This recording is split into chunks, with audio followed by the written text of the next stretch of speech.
Good evening. It's 6 o'clock on Tuesday, October 25th, 2016. Welcome and thank you for joining us tonight for the English edition of Aura News, where we bring you today's top stories translated into English every weeknight.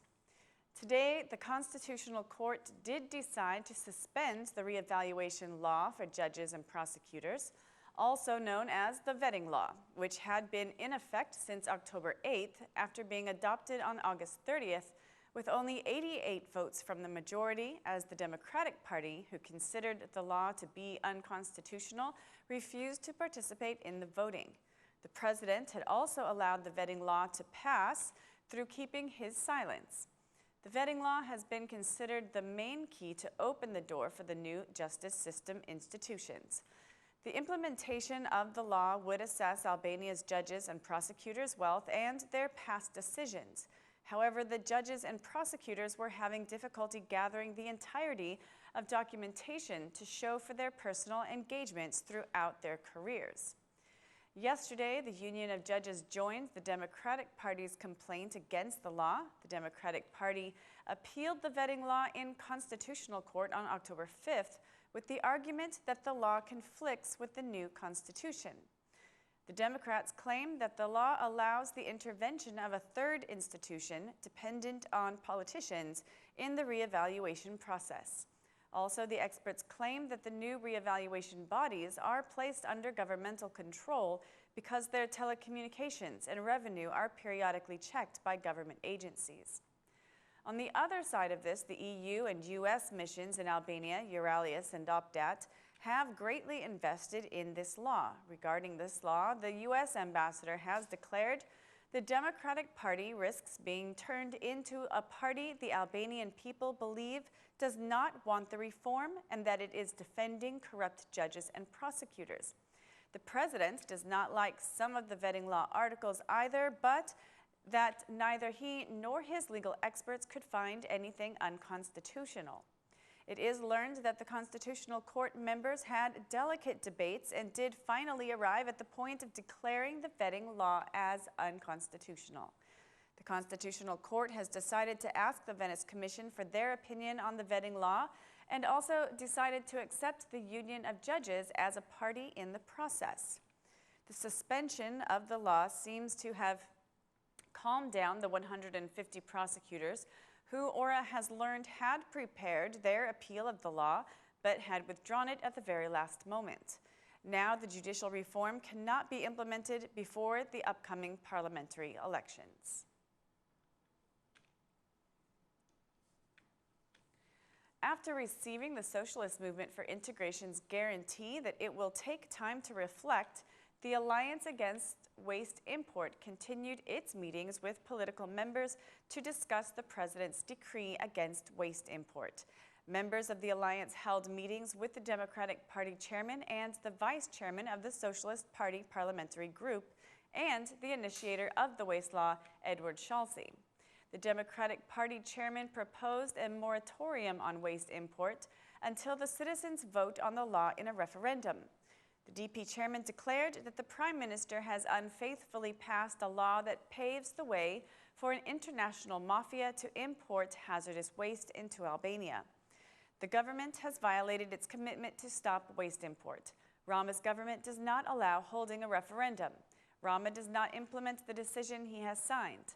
We support civil society to stop waste importing.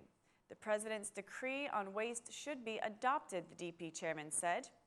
Meanwhile, the initiator of the law on integrated waste management, Edward Schalse, spoke of changes to the draft after the president's decree. But again, the changes are not supported by civil society. We are open to proposals that serve the process. We do not agree with a part of civil society. We spoke of establishing import and production quotas. We are reviewing a removal of the fiscal burden for recyclers. City halls should accelerate their work for separation of waste by source. We are ready to offer to help the city halls, Mr. Schalse declared. The President of the Republic returned the law on integrated waste management to Parliament for review with a list of arguments against the law.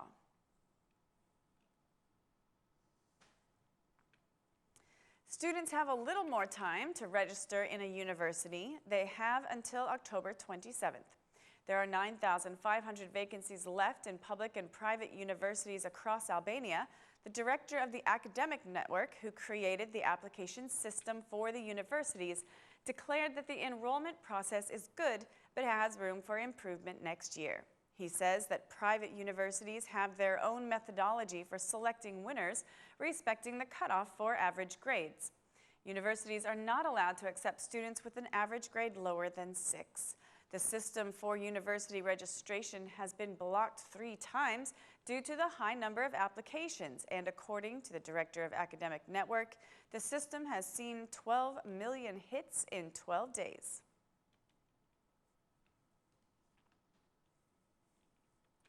According to a study conducted by a group of independent economic experts and declared by the Ombudsman today, the minimum living level per capita in Albania is 16,000 new lek. The Ombudsman declared that Albanian legislation does not have a special provision regarding the minimum living level, nor a legal obligation for its calculation. According to official data of poverty indicators, 14.3% of Albanian families live in absolute poverty, with approximately 5,000 lek per month, and 2.2% of families live in extreme poverty. Albanian citizens who live with an economic aid of 50,000 old lek per month should understand that they are being treated less than they deserve, the Ombudsman declared. The Ombudsman will prepare some recommendations for the government and responsible administrative structures. 2 recommendations will be sent to the Assembly and government. First, the review of legal framework for calculating the minimum living level, and secondly, the creation of a legal basis for calculating the minimum living level, the Ombudsman added.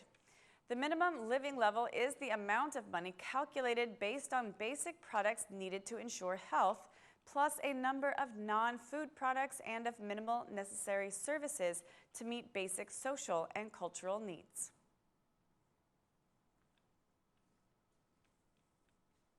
The chairman of the Chamber of Commerce and Industry commented on the president's decree to return the Chambers of Commerce law to Parliament for review.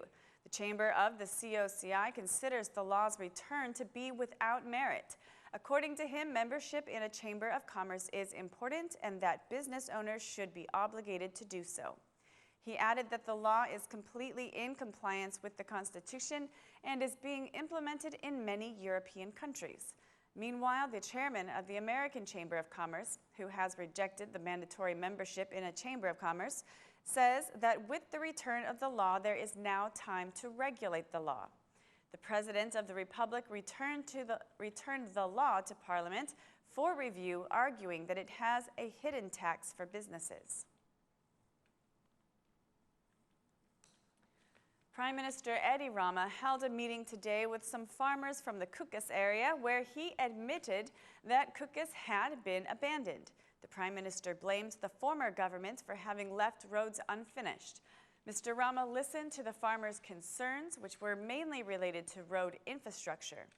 The farmers also asked the Prime Minister to find a solution to the property issue, for which the Prime Minister had this to say. A work group is following the property issue according to Law 7501. I will propose to the Assembly that the farmers receive their property back as it was without changing borders in case the community does not have any claims. But do not take this as a promise, declared the Prime Minister. The Democratic Party reacted to the Prime Minister's statement in Kukes, considering the Prime Minister to be cynical. Going to Kukes and speaking to the citizens who have 1,001 problems about well-being and salary increases is an extreme cynicism. Furthermore, it is more than cynicism. Rama says that Berisha has not constructed roads, but how did he go to Kukes?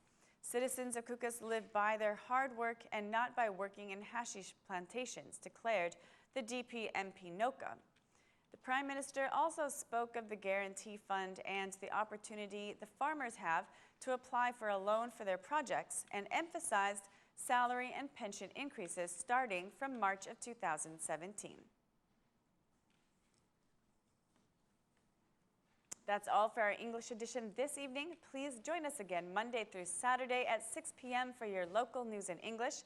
My name is Mari, and on behalf of Aura News, thank you and good night.